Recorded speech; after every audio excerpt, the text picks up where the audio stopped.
महिमा के सिर में रात से ही बहुत दर्द था। रात में सिर दर्द की गोली भी खाई थी। सोचा था सुबह उठने पर सिर दर्द में आराम होगा, लेकिन सुबह भी उसके सिर में रात जितना ही दर्द हो रहा था। फिर भी बच्चों के लिए स्कूल का टिफ़िन बॉक्स, पति का लंच पैक करके फिर से सिर की दर्द की गोली खाकर वो अपने कमरे में आराम करने चली गई। अभी बस 5 मिनट ही हुए होंगे कि सास शोभा जी की आवाज़ आई, बहू आराम हो गया हो तो अब उठ जाओ, दिव्या और बच्चे आएंगे। बच्चों की परीक्षाएं ख़त्म हो गई हैं।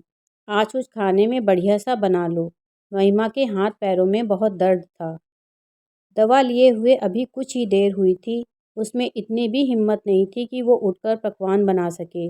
जैसे तैसे उठकर सुबह के नाश्ते की तैयारी की थी। मरती क्या ना करती। खैर थोड़ी देर आराम करके ननद और उसके बच्चों के लिए उनका पसंदीदा खाना बनाने की तैयारी में लगी। क्या बात है भाभी, चेहरा कुछ बुझा बुझा सा लग रहा है, तबीयत ठीक नहीं है क्या? ननद दिव्या ने पूछा। वो दीदी दरअसल सिर दर्द और हाथ पैरों में बहुत दर्द है, लगता है वायरल फीवर हुआ है, बुझी हुई आवाज़ में महिमा ने कहा। अरे माँ, भाभी की तबीयत ठीक नहीं है तो आपको पहले ही बता देना चाहिए था। बेवजह उनको परेशान किया। आपको फ़ोन पर बताना चाहिए था ना, दिव्या ने कहा।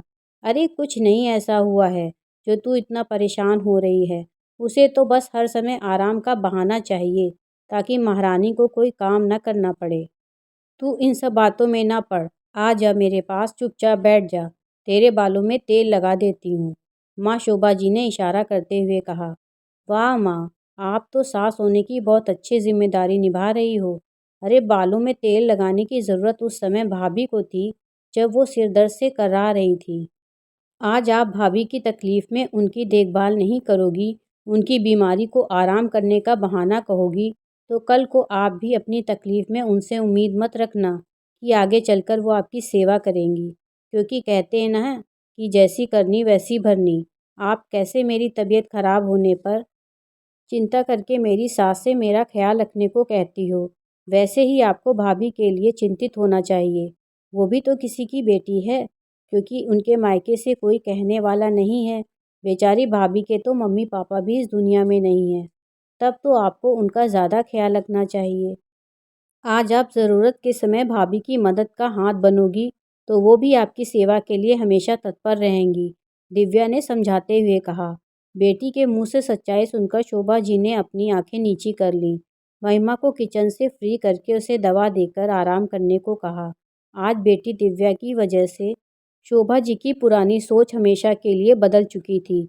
इस कहानी से यही सार निकल कर आता है कि बीमारी तो किसी को किसी भी उम्र में हो सकती है, तो फिर बहू की बीमारी को नाटक या काम से बचने के बहाने की संज्ञा क्यों दी जाती है, या आराम फरमाने का नाम क्यों दिया जाता है? शायद इसलिए कि वो किसी और की बेटी है, तो उसकी तकलीफ़ को दिल से महसूस नहीं किया जाता है और ये प्रथा पीढ़ी दर पीढ़ी चलती रहती है। अगर दिव्या जैसी बेटियां हर घर में हों, तो इस कुप्रथा को बहुत हद तक दूर किया जा सकता है। मित्रों, कहानी सुनने के लिए दिल से धन्यवाद। अगर आपको मेरी ये कहानी पसंद आई हो, तो कृपया मेरे चैनल को सब्सक्राइब करें।